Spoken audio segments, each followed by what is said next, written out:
Advice करना वहाँ पे लोगों को कि कौन सा शेयर बाय करे, कौन सा शेयर सेल करे और किस बेसिस पे। जो AIFs हैं, जो लोग इन्वेस्ट कर रहे हैं, जो फाइनली पैसा लगा रहे हैं मार्केट में, कंपनी का फ्यूचर रोड मैप आप प्लान कर रहे हैं और कंपनी को डिसीजन मेकिंग में हेल्प करते हैं कि बैंक ने अगर किसी को लोन दिया है तो वो वापस कर पाएगा या फिर नहीं कर पाएगा। तो इस केस में ये आपका होता है क्रेडिट रिस्क एनालिस्ट। हेलो, नमस्कार, welcome back to CFA by PW।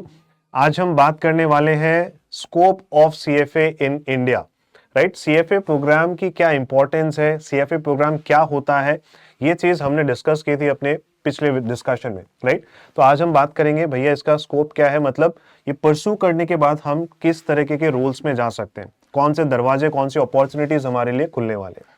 तो आज हम यहाँ पे देखेंगे हमारे प्यारे बच्चे कि कौन कौन सी जॉब ऐसी है जो कि आप कर सकते हो, और इसमें से कुछ ऐसी प्रोफाइल्स है जिसका आपने नाम जरूर सुना होगा।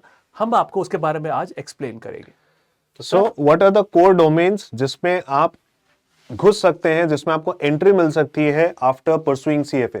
सो पहले एक बार बात करते हैं quickly. Investment and equity research, portfolio end fund management, investment banking, risk management और वेल्थ मैनेजमेंट। आइए एक एक करके इन सभी को समझते हैं कि भैया इसमें क्या काम रहता है आपका, किस तरीके की अपॉर्चुनिटीज आपको इसमें मिलने वाली है। So first let's talk about investment and research. Sir, तो हम इसमें यहाँ पे सीखते हैं कि हम यहाँ पे सीखते हैं इक्विटी रिसर्च एनालिस्ट। ये आपका जॉब प्रोफाइल का नेम हो गया। Similarly valuation and financial analyst. तो हम यहाँ पे सीखते हैं कि जो हमारे शेयर्स है उस केस में उसको कैसे वैल्यू करना है। तो यहाँ पे आपका ये काम होता है कि एडवाइस करना वहां पे लोगों को कि कौन सा शेयर बाय करे, कौन सा शेयर सेल करे और किस बेसिस पे। ये एक हाई प्रीमियम जॉब रहती है। यहाँ पे बहुत सारे लोग इसमें एंटर करना चाहते हैं यहाँ पे। और यहाँ पे कई बार आपने सुना होगा कि यहाँ पे रिपोर्ट वगैरह लिखी जाती है। तो यहाँ पे आप ये काम करते हैं और ये एक प्रीमियम जॉब की कैटेगरी में आती है। नेक्स्ट हमारा है पोर्टफोलियो एंड एसेट मैनेजमेंट। हम इस केस में यहाँ पे पोर्टफोलियो को मैनेज करते हैं। तो हम यहाँ पे, आपने कई बार नाम सुना होगा म्यूचुअल फंड, हेज फंड। तो यहाँ पे आप ये चीज सीखते हो कि कैसे किस तरीके से पोर्टफोलियो को मैनेज किया जाता है। हमारे CFA में लेवल 3 में इस पे बहुत ज्यादा फोकस किया जाता है। सो इसमें आप म्यूचुअल फंड को मैनेज करना सीखते हो और आपका जो जॉब प्रोफाइल होता है वो होता है फंड मैनेजर का या फिर पोर्टफोलियो एनालिस्ट का। आप इस केस में ये पूरा देखते हो कि आप लोगों का फंड किस तरीके से मैनेज किया जाता है, कैसे आप अपने क्लाइंट को समझते हो। ये सारा इस जॉब प्रोफाइल में कवर होता है यहाँ पे। एंड लाइक आई सेड, आप यहाँ पे परफॉर्मेंस एनालिसिस भी करते हो कि जो आपका पोर्टफोलियो का रिटर्न आया है वो किस बेसिस पे आया है। और सबसे मेन चीज एसेट एलोकेशन। आप यहाँ पे सीखते हो कि आपको पोर्टफोलियो में इन्वेस्ट कैसे कैसे करना है। तो ये एक हाई प्रीमियम जॉब है ये भी बेसिकली, और इसमें एंटर करना बिना CFA के हल्का सा मुश्किल होता है आपके लिए। सो सर, मैं यहाँ पे थोड़ा सा एक एंगल डालना चाहूंगा। अगर हम स्टॉक्स में इन्वेस्ट करते हैं तो हमको गाइडेंस की जरूरत पड़ती है कि भाई कौन सा स्टॉक अभी अच्छा है, कौन सा स्टॉक ज्यादा रिटर्न देगा। तो वो काम हम किस में करेंगे सर? वो हम इक्विटी रिसर्च के अंदर। यस, वो हम काम करते हैं इक्विटी रिसर्च में। वहां पे हम बेसिकली इस केस में अपनी भी नॉलेज इंक्रीज करते हैं, साथ ही में हम यहाँ पे क्लाइंट को एक एडवाइस भी करते हैं। उसके लिए हम क्लाइंट के लिए पूरी एक रिपोर्ट बनाते हैं जिसमें हम उसको बताते हैं कि वो ये स्टॉक बेसिकली वहां पे बाय या सेल कर सकता है। ओके, एंड इसमें भी दो वर्टिकल्स होते हैं। आप बाय साइड में भी रिसर्च कर सकते हो, आप सेल साइड में भी रिसर्च कर सकते हो। राइट, सो सेल साइड में आप ब्रोकरेज हाउसेस के लिए काम कर रहे हैं, वहां पे आप उनके लिए रिसर्च कर रहे हैं। और बाय साइड का मतलब हो गया जो कंपनियां इन्वेस्ट करती हैं, जैसे कि म्यूचुअल फंड हाउसेस, आप उनके लिए रिसर्च कर रहे हैं, फंड मैनेजर्स के लिए आप रिसर्च कर रहे होते हैं। ओके, एंड जो पोर्टफोलियो एंड एसेट मैनेजमेंट की हम बात कर रहे हैं, यहां पर हो गया फंड मैनेजर का रोल, पोर्टफोलियो मैनेजमेंट का रोल, यानी कि जो AMCs हैं, जो हेज फंड्स हैं, राइट, जो AIFs हैं, जो लोग इन्वेस्ट कर रहे हैं, जो फाइनली पैसा लगा रहे हैं मार्केट में, वो काम आप इस पर्टिकुलर फील्ड से करते हैं, जो CFA आपको सिखाता है, जिसका सबसे ज्यादा फोकस, जैसा सर ने बोला, लेवल 3 में आपको सिखाया जाता है। ओके, नेक्स्ट आगे बढ़ते हैं investment banking and corporate finance के डोमेन में।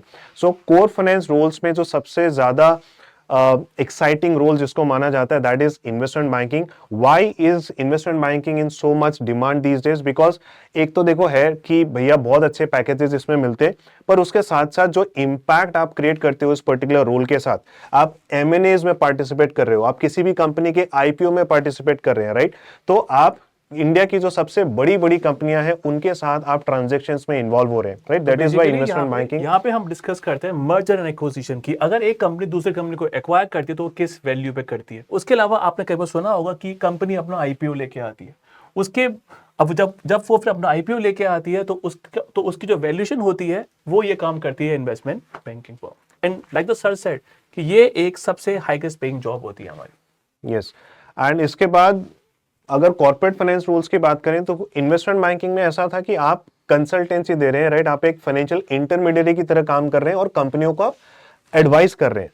पर कॉर्पोरेट फाइनेंस रूल्स में आप कंपनी के अंदर रह करके कंपनी को गाइड कर रहे हैं, कंपनी का फ्यूचर रोड मैप आप प्लान कर रहे हैं और कंपनी को डिसीजन मेकिंग में हेल्प करते हैं, right. So this is again core finance role and बहुत ही स्टेबल और अच्छा अपॉर्चुनिटी है अगर आप इस पर्टिकुलर फील्ड में जाना चाहते हैं। कॉर्पोरेट फाइनेंस रोल में अगर आप एंटर करते हैं तो इवेंचुअली जाते जाते आप सीएफओ के लेवल तक भी पहुंच सकते हैं। Okay, and lastly roles in IBs, big four and consulting firms. So all these opportunities, ये सारी अपॉर्चुनिटीज हमारे लिए खुलती हैं अगर हम सीएफए प्रोग्राम परस्यू करते हैं, because most of the investment banking firms या फिर हम म्यूचुअल फंड हाउसेस की बात कर रहे हैं या फिर हम इक्विटी रिसर्च फर्म की बात कर रहे हैं, तो वो लोग सीएफए के जो क्वालिफिकेशन है, जो करिकुलम है, उस पर बहुत ज्यादा ट्रस्ट दिखाते हैं, उसकी क्रेडिबिलिटी को मानते हैं और उनको वो हायर करते हैं। नेक्स्ट आते हैं sir risk, credit and treasury की तरफ। सो ये बेसिकली इस केस में आप कंपनी को एनालाइज करते कि बैंक ने अगर किसी को लोन दिया है तो वो वापस कर पाएगा या फिर नहीं कर पाएगा। तो इस केस में ये आपका होता है क्रेडिट रिस्क एनालिसिस, कि जो बैंक ने अगर लोन दिया है, कुछ वहाँ पे बैंक ने लोन दिया, क्रेडिट दिया है, तो उसको एनालाइज करते हैं कि उसका डिफॉल्ट का चांस तो नहीं है। यहाँ पे हमारा रोल्स होता है बैंक्स वगैरह में। तो बैंक्स वगैरह में, कुछ कंपनीज वगैरह में यहाँ पे आपका एक काम होता है कि उसको वहाँ पे आप रेटिंग भी देते हो। आप यहाँ पे top firms like S&P, Moody's, Fitch, ये हमारा काम करती है रेटिंग प्रोवाइड करने का। और ये जॉब प्रोफाइल आपके लिए उसमें काफी ज्यादा इंपॉर्टेंट बन जाती है। Okay, next is wealth management and advisory. अब वेल्थ मैनेजमेंट का जो एरिया है, मैं देख रहा हूं कि ट्रेडिशनल जो भी बैंक्स थे वो ट्रेडिशनल बैंकिंग से अब इवॉल्व होकर वेल्थ मैनेजमेंट जैसी रूल्स की तरफ आगे बढ़ रहे हैं, right. So this is the next big thing that is happening in India. So wealth management में आपके लिए किस तरीके के रूल्स निकल के आते हैं? You can be a relationship manager, जिसमें आप जो एचएनआईज हैं, जो हाई नेटवर्थ इंडिविजुअल्स हैं, उनको एडवाइस करते हैं कैसे वो पोर्टफोलियो अपना मैनेज कर सकते हैं। Okay, then financial advisory and planning, private banking roles and client focus investment careers. मतलब सीएफए करके जरूरी नहीं है कि आप किसी बैक एंड रोल में ही जाएं, राइट। आपके पास मिड ऑफिस रोल्स और इवन फ्रंट ऑफिस रोल्स की अपॉर्चुनिटीज भी निकलती हैं, राइट। तो इस पर्टिकुलर केस में आप क्लाइंट फेसिंग रोल्स की तरफ जा रहे हैं, तो अगर आपको इस तरीके के रोल्स में जाना है तो आप वो भी चूज कर सकते हैं, right, under wealth management. Sir हमने यही प्लान किया था, बच्चों को पूरा गाइड करे कि वो कौन कौन सा करियर चूज कर सकते हैं, और हमने एक ब्रीफिंग आपको प्रोवाइड करी है कि ये आपके करियर पाथ हो सकते हैं। यस, सो और सीएफए प्रोग्राम के बारे में जानने के लिए और सीएफए एग्जाम के बारे में जानने के लिए stay tuned with CFA by PW. Thank you so much. Thank you.